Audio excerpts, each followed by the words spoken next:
Bihar police भर्ती के लिए सरकार ने खेला कर दिया है।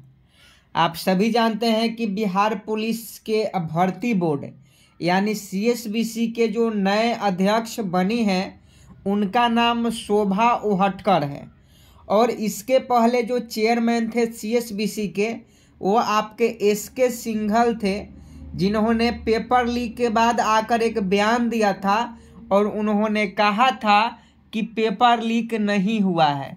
और इसी के कारण उनको सीएसबीसी के चेयरमैन से हटा दिया गया है।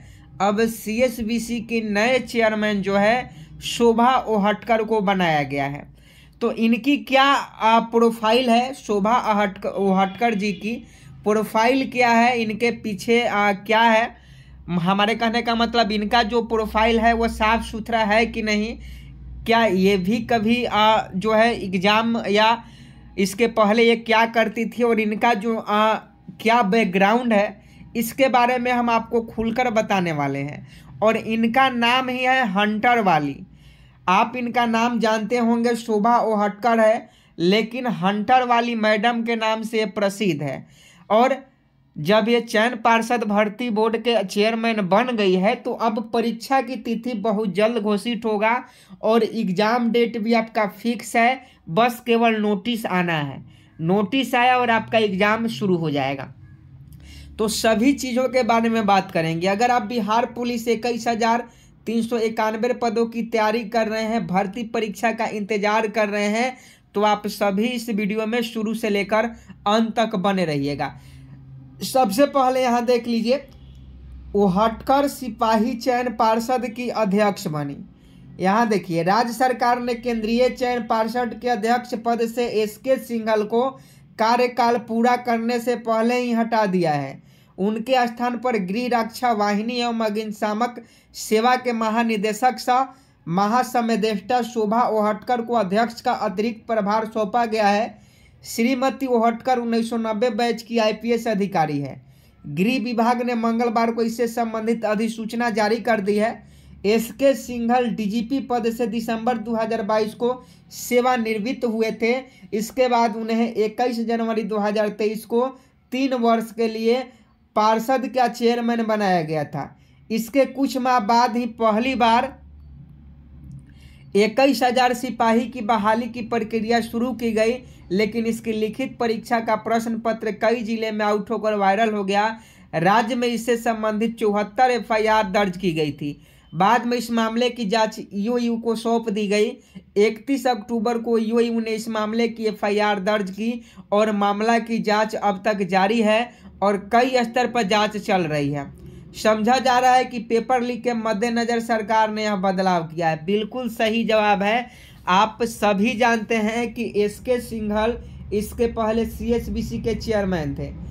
केंद्रीय भर्ती सिपाही भर्ती बोर्ड पटना यानी सीएसबीसी के जो चेयरमैन थे वो एसके सिंघल को 2021 में ही बनाया गया था।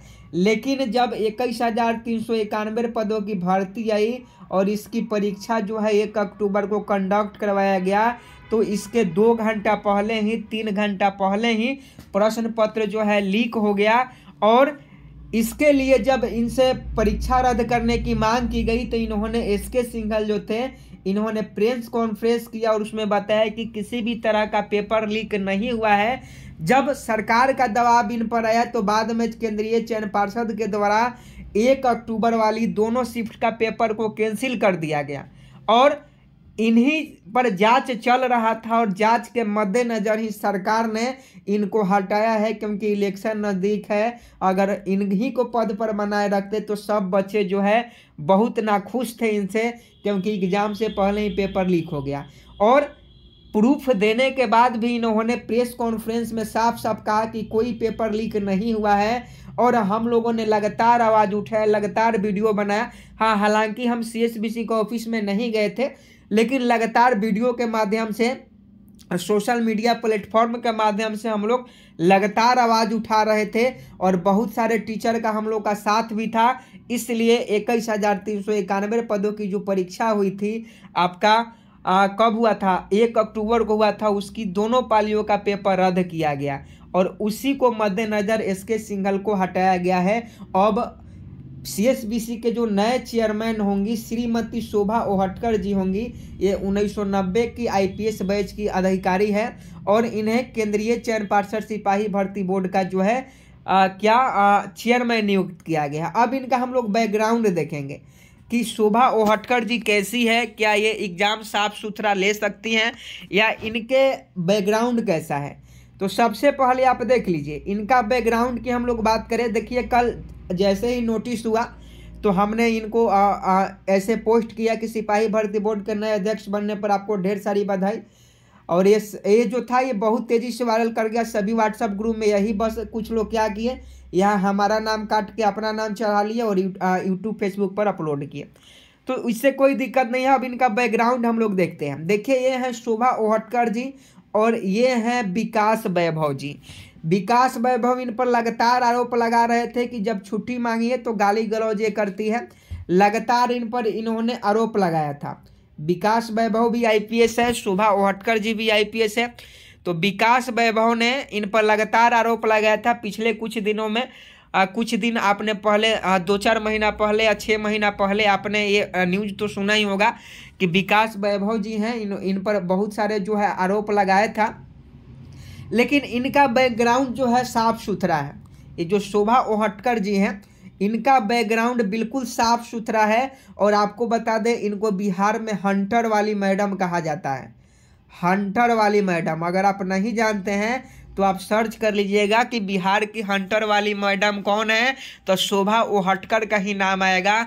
और ये बहुत ही अच्छी है। और आपको बता दें कि सीएसबीसी का चेयरमैन अगर इन्हें बनाया गया है तो सरकार ने कुछ सोच समझ के ही बनाया होगा। और आपको बता दें कि किसी भी प्रकार का इस बार एग्ज़ाम हो सीएसबीसी के द्वारा तो बहुत अच्छे तरीक़ा से और पारदर्शिता के तरीक़ा से एग्ज़ाम को कंडक्ट करवाया जाएगा। बस हम लोगों को 2-3 मांग इनसे करनी है। पहला मांग होना चाहिए कि एग्ज़ाम के बाद क्वेश्चन पेपर जो है सभी बच्चों को दिया जाए। दूसरा मांग है कि रिजल्ट के बाद आप कार्बन कॉपी सभी बच्चे को दें। तीसरा मांग है कि आप कट ऑफ जारी करें कि किस कैटेगरी का कितना कट ऑफ गया है।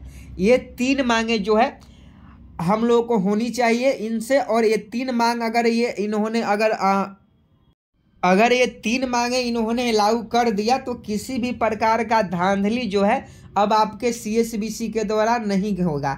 लेकिन ये 3 मांग होनी चाहिए। पहला मांग आप पेपर दीजिए हमको, क्वेश्चन पेपर।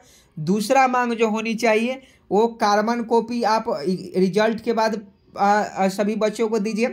तीसरा है कि आप रिजल्ट के साथ कट ऑफ लिस्ट भी जो है और उसको अपलोड कीजिए ताकि बच्चे जान सके कि कितना जो है किसका जो है कट ऑफ आया है और कितना मार्क्स से वो पीछा रह गए, उनका रिजल्ट नहीं हुआ। समझे कि नहीं। तो ये सभी अभ्यर्थियों के लिए बहुत बड़ी खुशखबरी है। और एग्ज़ाम आपका पूरा चांस है कि जनवरी में कंडक्ट करवा लिया जाए और 2-4 दिन में ही हो सकता है नोटिस आए, क्योंकि पूरा पहले से ही प्लान था, बस अध्यक्ष को बदलना था और इसी कारण से एग्ज़ाम में डिले आपका हो रहा था। तो एग्ज़ाम आपका जनवरी में ही कंडक्ट करवाया जाएगा। तो आप सभी के पास बहुत ही कम समय है। अगर आप तैयारी करना चाहते हैं तो मन लगा के तैयारी कीजिए दोस्तों। 21,391 पदों में 1 सीट आपकी है। और नए अध्यक्ष हैं तो नए तरीके से अपने तरीक़ा से ये काम करेंगी। और हम सभी के लिए अच्छा है कि इस बार धांधली पूरा पारदर्शिता के साथ काम हो और हम लोग का जो 3 मांग है उसको ये पूरा करें। बाकी कुछ नहीं चाहिए, 3 ही मांग हम लोग को चाहिए। और अगर तीनों अलाउ हो गया तो समझिए कि बिहार पुलिस में किसी प्रकार की चोरी संभव नहीं है। तो ये आपकी क्या राय है, आप इनके बारे में क्या कहना चाहते हैं, कमेंट बॉक्स में ज़रूर बताएं। मिलते हैं नेक्स्ट वीडियो में, तब तक के लिए जय हिंद जय भारत।